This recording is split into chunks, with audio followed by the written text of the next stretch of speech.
I remember hearing it, the glass crack.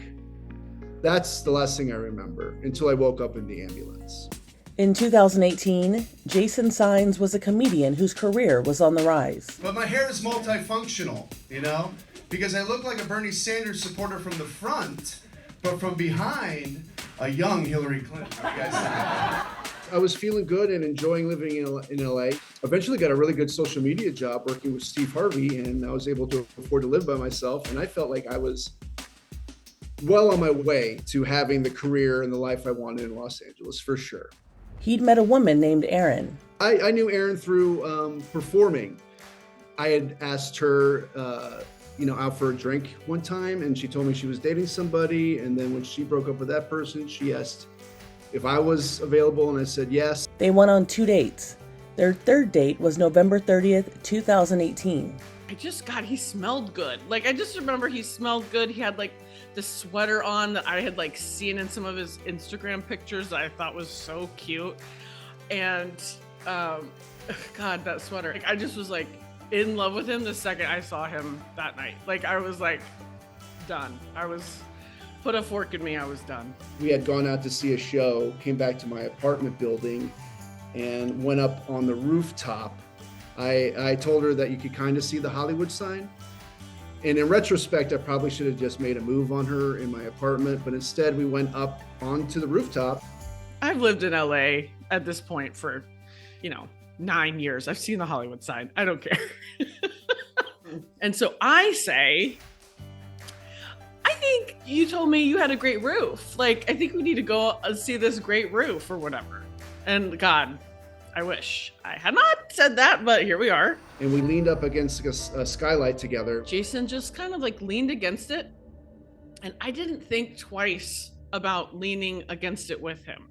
The next thing I knew, as soon as my weight was added, the skylight buckled under us. I remember feeling it kind of start to give. And before I could change anything, we were falling through the skylight. We both fell through it.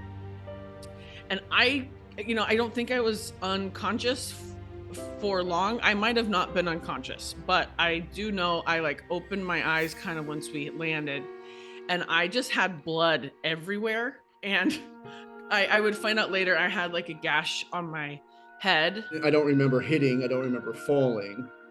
And I looked over at Jason, and Jason was unconscious. And I, just honestly didn't know what was happening. What had just happened didn't make sense. I started screaming for help. Thankfully, he has a really close-knit, small apartment building, and people came out and started to help and call 911. I don't even think he remembers this part, but he just couldn't feel his legs. And I just remember thinking what are you talking about? That can't be what he means. I had landed on the staircase and I got severely paralyzed at that moment. Jason was rushed to the hospital. After my spinal cord injury and the surgery to put my spine back in together, I was awake. I was texting friends. I was telling them that I got injured, but I'm in the hospital. I'm okay. I'm alive. Then his condition worsened. And then I developed spinal meningitis and battled that for about a month in ICU. It got pretty scary with the swelling on my spine and my brain from the meningitis. And I don't remember that period at all. I remember the last day I got to see him before the spinal meningitis really kind of hit him hard. He was really uncomfortable that day. He was really quiet. The next day that his family was please don't come today. He is not doing well. And that happened for, God, I really think it was something 40 days, 30 to 40 days. I didn't get to see him at all. Where my memory starts to really come back was in rehab after the meningitis, when I was slowly doing physical therapy and mental therapy, trying to come back. My brain was still very scrambled during that time. Well, I was ICU for 30 days. So that was probably till the end of 2018. And then I was in different rehabs until May of 2019. So 6 months. Like many performers, Jason didn't have health insurance. And we had to rely on GoFundMe. Thankfully, my friends and family came through. And so that first wave of bills, I was covered with that GoFundMe. DC, New York, and LA, they all put on a fundraiser on the same day for me. April 1st, 2019. It just moved my heart to know that all my friends through the decades that I've been an adult and trying to live and do my career, and the friends that have helped me get to where I am were helping me again, man, meant the world to me. It took Jason time to process his condition. Yeah, it was a slow burn for me, to learn the impact of what this injury caused. The gravity of me being paralyzed didn't hit until I think all my mental faculties had come back and I knew the severity of the injury. The entire time he was in the hospital, Erin remained by his side. She started coming to see me immediately. Like when she was in the hospital, the next couple of days, she came to see me. She ran across the hospital without permission to come see me. And I was in bad shape, unresponsive, not looking good. And I understand that. But she, never gave up. She kept trying. So I would text him every day. I would send him, leave him a voicemail, something every day, just so he knew that I was still there for him, thinking of him.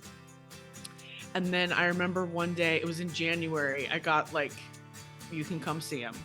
And I remember I was like, what time? I'm on my way. And I had a dress. I picked out this dress that I thought made me look cute. And I went and got flowers. I tried so hard to just be normal and cute. And he was just he was so skinny.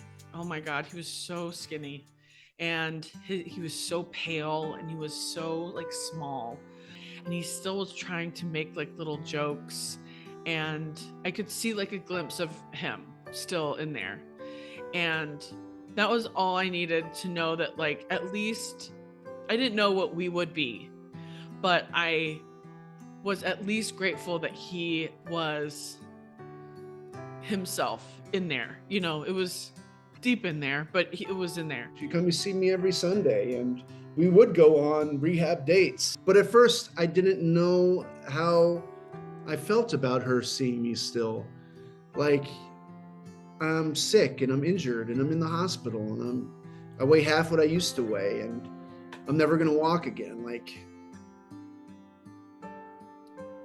Do I want her to see me like that?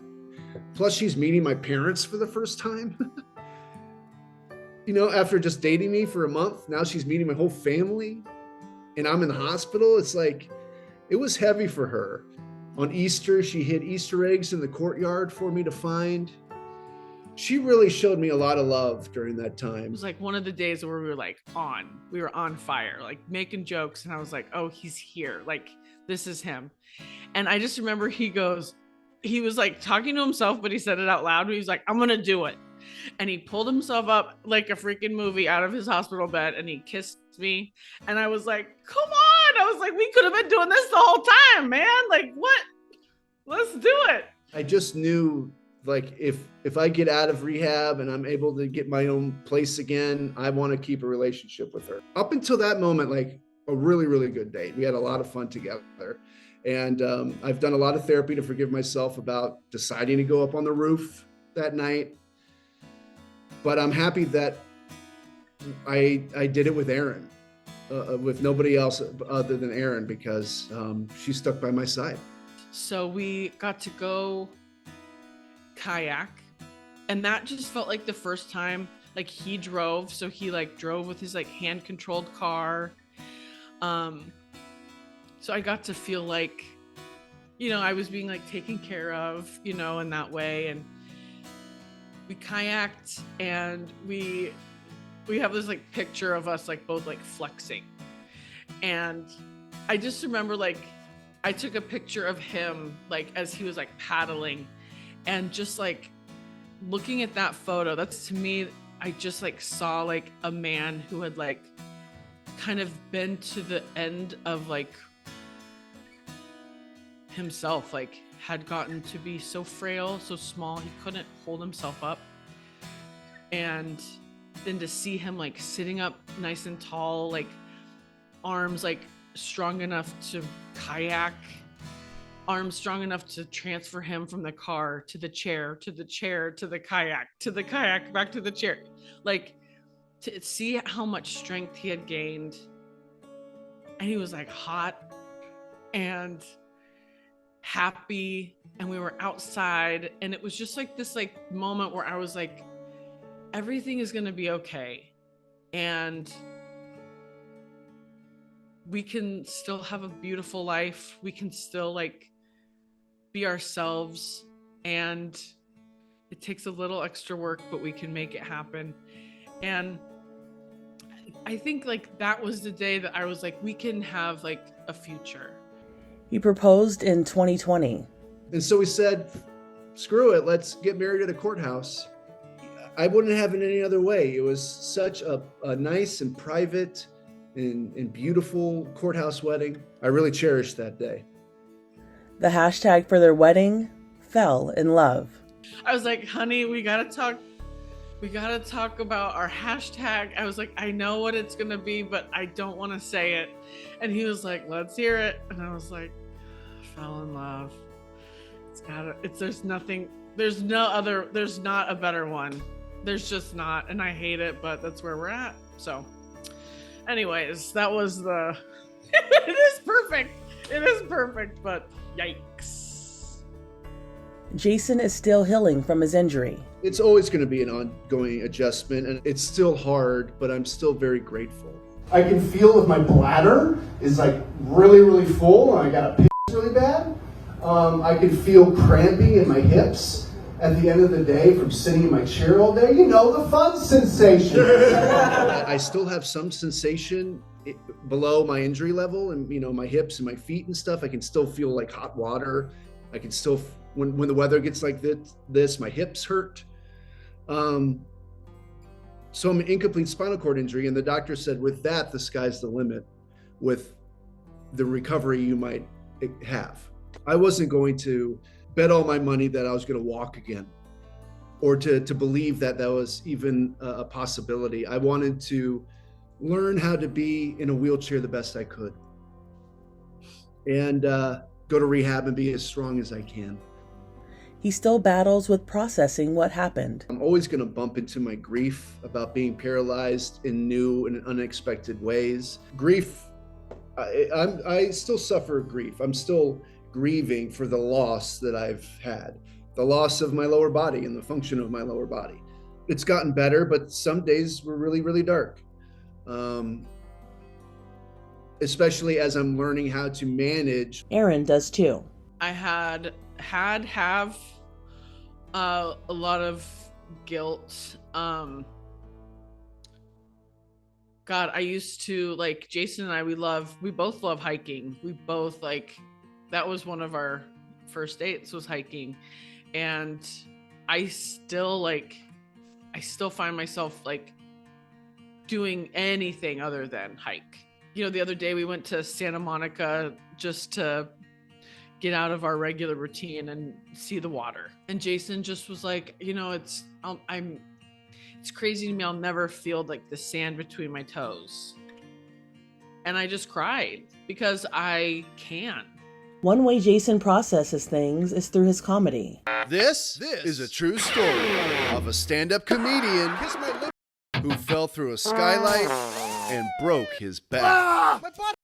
So find out what happens when Jason stops standing upright and starts needing wheels. The wheel world. Hollywood. Hey, I'm rolling here. I think it's in my DNA to use humor to get through tough times. And I believe it's the best medicine. I know it's the best medicine. I use handicap stalls a lot, and I'll tell you, before I was in a wheelchair, I used them too. Didn't we all? And I'm still doing that to this day with writing a show and performing it called The Wheel World. It's a one-man show I wrote. It's my story of becoming paralyzed. It's a story that I think people really resonate with. I think I've crafted the ability to toe the line, so to speak, between serious and humorous. And I think that old equation, tragedy plus time equals comedy. So every time I go into a public restroom and the handicap stall is occupied, I'm like, oh God, I'm about to roll into a nightmare. I do talk about having to catheterize myself to urinate. I do talk about how I can't get an erection. I talk about those things and I'm real about those things so that I can joke about those things. So I think, I hope I've done a good job of balancing the real brass tacks about my paralysis and my perspective on it all. In his show, Jason shares how his idea of manhood has changed. I want to be a father, and I want to be a good husband, supportive husband to Erin. And none of that has to do with my sexual gratification. That's completely taken off the table. Now, I have to find, and I think I've already had that in my heart, I have to find gratification from being reliable to the people I love. Being there for the people I love, being capable for the people I love. I also had to change the fact that I can't do everything independently like I used to. It's harder for me. I can't reach up and grab stuff. I can't fix some things because I don't have the mobility for it. I'm not that type of man. But I can do what I can do. I can make sure that we get the help if we need it. The pair is expecting their first baby. My wife is about to give birth to our daughter, and there is some trepidation about thinking about being a new father when you're in a wheelchair.